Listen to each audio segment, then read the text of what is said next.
it sparkles, and if it shines, odds are I'm a fan. I love adding metallic accents to my projects, and my mixed media projects are no exception. Now there's a couple different ways that you'll see in this class that we'll use metallic accents. I want to focus in on one in particular. I'm going to focus in on the gold leafing that I did on this frame.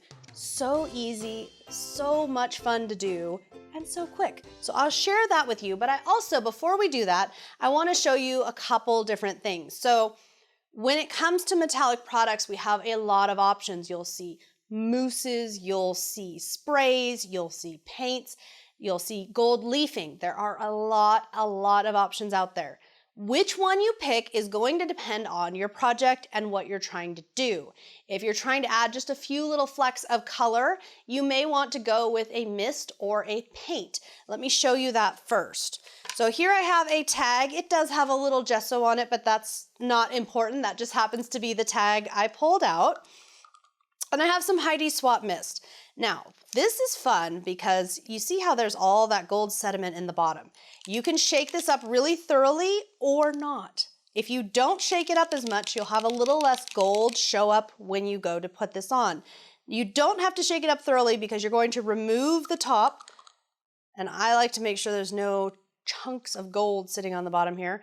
And then you can play with up high, down low. You're going to tap here. What I like about this is I get a more random sprinkle versus if I spray with a mist, I can't control it quite as much. If I just spray with the mist, I can't get the level of big droplets, small droplets, and I can't control the area. I can even go so far as to actually tap this directly onto my project. There's a lot of control in that. You can also get a really sheer color or you can get really heavy gold. I love the Heidi Swap Gold Mist. I can't say that enough. Another option would be paint. If you want to work with paint, you have some options. This particular one, look at this. These Prima Sparks paints are so full of metallic goodness. And we could add this to a project. Ink pad's another idea, another option. We can use a paintbrush and very lightly brush on the edge of something. We could very lightly accent the edges. We could also pour some of this out and then tap a small stamp into it and stamp into it. We could also take this and tap it to get a more dimensional flicker of gold. This will work not just with metallics, this would work with absolutely any paints that you want to work with, metallic or not. You can, if you don't have mists and you prefer paints in general, this will also give it, once it's dry, it'll have more body. It's a lot of fun. Now another thing we can do, you can see I've got this gold leafed. You can see that this is a resin piece that I've coated in gesso and then coated in gold leafing, which we'll talk about in a moment. And I've also added gold leafing here, which again, in a moment, we'll talk about how to do that. It can really just add a layer of depth and interest and texture to your project that, you know, it's really hard to do without metallic. Now here I have some of the Nouveau Guilding Flakes. These flakes they have a mind of their own. It doesn't matter what brand you use. Gold leafing has a mind of its own, and as soon as I open the top, you'll see some of the little pieces, not too bad, but a few little pieces are gonna wanna scatter to the winds. That's just, look, if I breathe on it too heavy, they're gonna start moving. That's just you just kind of have to accept that. Now I am going to take a little bit of gloss gel. The gloss gel I have found works the best for two reasons. Well, number one, I am gonna have to spray it just a little bit to loosen it up a little. It's a little too thick as it is. If you find this to be the case with one of your mediums, I find adding a little bit of water is far, far easier than trying to use a loose medium in general. Now this turned a little bit gold. There was a little bit of gold on my paintbrush here, but that's okay because we're going to work with gold leafing. So I will put a little bit of this down onto my seashell here. This is from the Relics line from Prima. And then I'm going to use that paintbrush, and all I need is one piece here of gold, and I'm gonna lay it down, and then I'm just gonna go over it. And you can decide, I like it to tear and move a lot.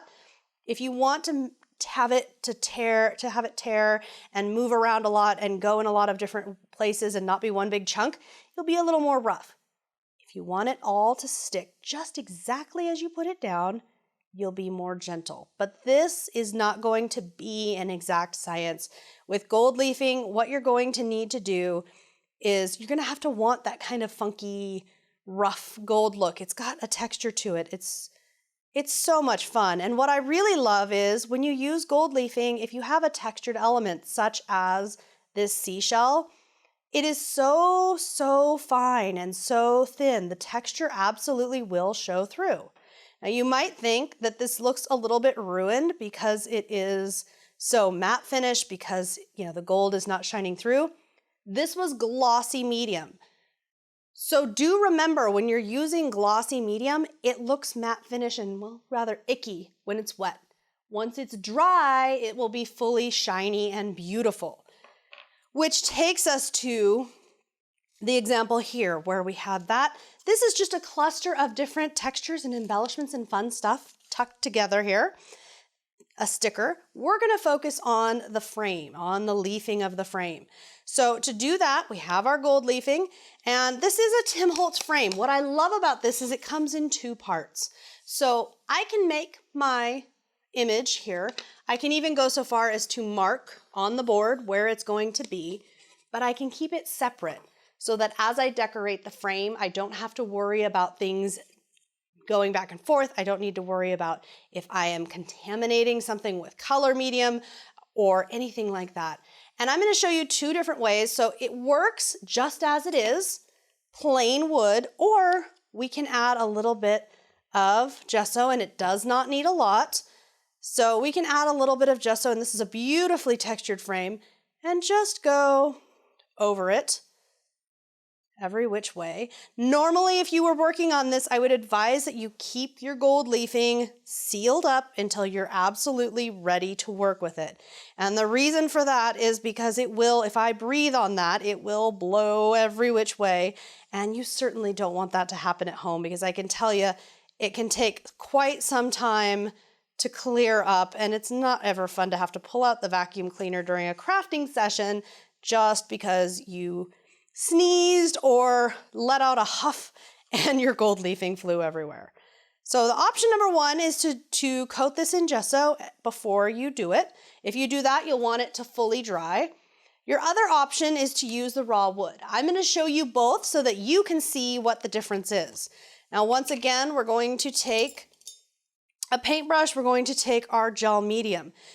I am going to place a little bit of this gel medium all right down onto the frame. I don't feel the need to thin this out yet, because I am able to really push down. You see how as I use this that I'm really pressing down on the gel medium, really working it in. Normally you really couldn't do that once you get the gold leafing. That's why the water comes in. That's why you want to loosen it up. Once it is loose, we're going to pick up our gold leaf just one piece at a time. And it's up to you if you want it to fully coat or if you just want it to coat some pieces. Now, if you find, like this one, it was actually a double layer there. You can just go right over, pull it apart as needed, and then gently press it down. And then you would just repeat this all the way around your frame.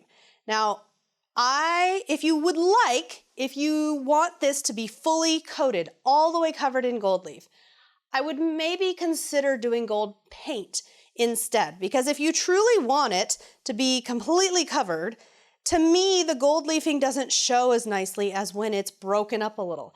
As you can see here, it gets kind of an antiqued, aged look by being broken up, the white pieces showing through. I like that. I prefer that a lot. But of course, it's up to you.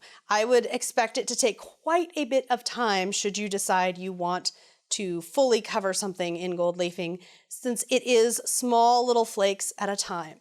And you might notice I'm doing this to a frame. In this example, you can see there's gold leafing. The exact same technique applied, picking up a little bit, pressing it down, and wiping it over. And you can see the stenciled texture shows through. Back to our example here, I'm going to use I'm going to cover my gold leafing, and then I am going to use the heat tool. You can see how sensitive that is. Just a little bit on this side of the frame because we do want the gesso to be dry. We don't want it, it's not because the gold leaf won't stick. If you wanted the gold leaf to simply stick to it, it will, absolutely. However, if we then go to coat it with our glossy gel medium, it's going to interact because it is still wet, and then you're going to get streaks of white. This is a good thing to know because there is perhaps the situation where you want there to be little bits showing through, or maybe there's a different color. Maybe there's an aqua or a green or something that you want to streak through with the gel medium. If that is the case, then absolutely go right ahead. In my case, I do not want any streaking of colors going through. I want it to be dry. So I'm going to find the driest spot here, and I'm working on top of a paper towel simply because I find it works just a little bit better when I have all this gold leafing out. And I'm going to pick up some pieces and press it on in. Look how easy that is. And again, once dry, it will get the shine back because I'm using the watered down gel medium. We could do this all day long because I tell you, it's so much fun. The only problem, of course, is just how light this is, how delicate. Not that it's delicate and shouldn't be used, but that it's delicate, and should you use it, you will need to be very, very careful about your surroundings. You would not want to use this somewhere where you could create a terrible mess and it would be difficult to clean up. That just wouldn't be any fun at all. Whether you are making a frame, a tag, or anything else, there's always room for a little metallic accents. I hope that this lesson inspires you to take a look around at whichever, whether it be an ink pad, a mousse, or gold leaf flakes, or anything else. What do you have, and how can you use those metallic accents to add a little more to your projects?